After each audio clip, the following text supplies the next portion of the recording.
In my previous videos, we covered how HTML works, what it is, how attributes work and what those are, how elements work, and kind of the mechanics of that.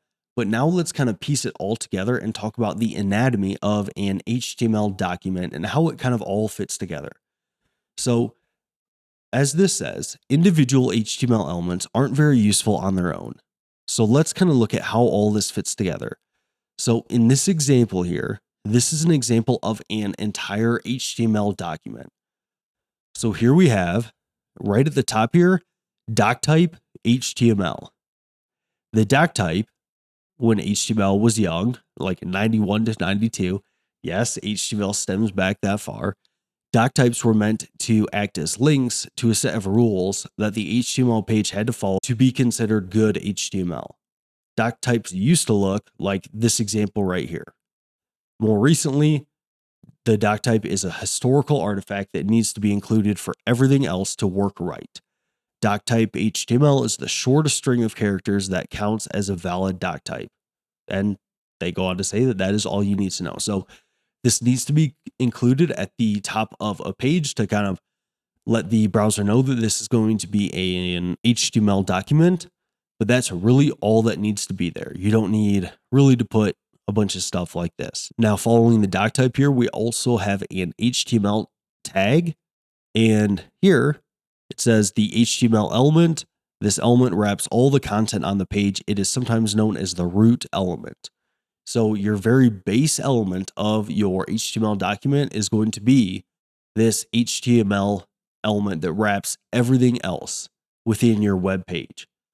And then below that, you have your head element. And the head element, so this element acts as a container for everything you want to include on the HTML page that isn't part of the content that you actually want the users to see. This includes keywords and page descriptions that should appear in search results, CSS to style content, character declarations, and more. You'll learn more about this in future videos that I will create as well. So here in this head element, you see that it doesn't wrap the body of our web page that includes content. It just wraps kind of this meta element as well as kind of the title of the page. And this title is different than like within the body of our document. This is actually going to show up like in a tab of our web page. And then you would also put like some CSS and different things like that within this head tag here. So it's a container for everything that basically the user won't really see. And then here, number 4, we have a meta tag within our head tag here, right here. And this is an element that represents metadata that cannot be represented by other HTML elements. The charset attribute sets the character set for your document to UTF-8, which includes most characters for the vast majority of human languages. With this setting, the page can now handle any textual content it might contain. There's no reason not to set this, and it can help prevent problems later on. And then following that, we have the title element that I briefly discussed earlier. And this sets the title of the page, which is the title that appears in the browser tab that the page is loaded in. The page title is also used to describe the page when it is bookmarked. So when you have like multiple tabs open and you can see the little title of the tab, that is what this is setting. And then below our kind of head tag here, we have the body tag or the body element. And sometimes I use tags and elements synonymously here, but just remember that a tag is kind of this first, the opening, closing, and the label here. So this is a tag and this is a tag. And then when you combine the opening and closing tag and everything that's within it, that is the entire element. Okay. But sometimes I might kind of use them a little bit synonymously. But for this body element here, this contains all the content that appears on the web page, including text, images, videos, games, and whatever else you want the user to see. Okay. So you basically have the doc type at the top that tells the browser that this is going to be an HTML document. And then you have the HTML tag that is your root element that wraps everything.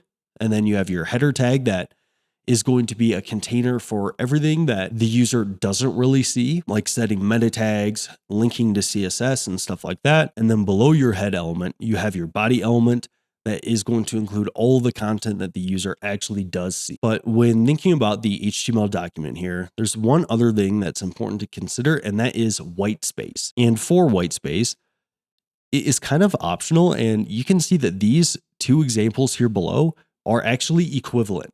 So here, when we have this P element with dogs are silly, and we just have one space between dogs and are and silly, that is actually equivalent to this P element here, which it says dogs, and then it looks like you have a big tab here, and then are, and then it goes to the next line, silly, and then it closes the P tag.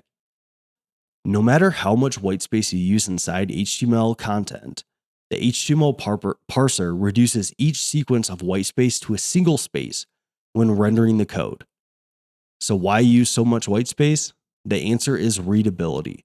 It can be easier to understand what is going on in your code if you have it nicely formatted. So that is one important consideration with HTML. It's that white space is kind of optional, and the HTML parser is automatically going to bring that white space down into just a single space when kind of rendering things out to the user. So that is kind of the anatomy of the HTML document, as well as kind of white space in HTML. But in my next videos, we'll cover the mechanics of HTML comments and then continue this HTML series from there.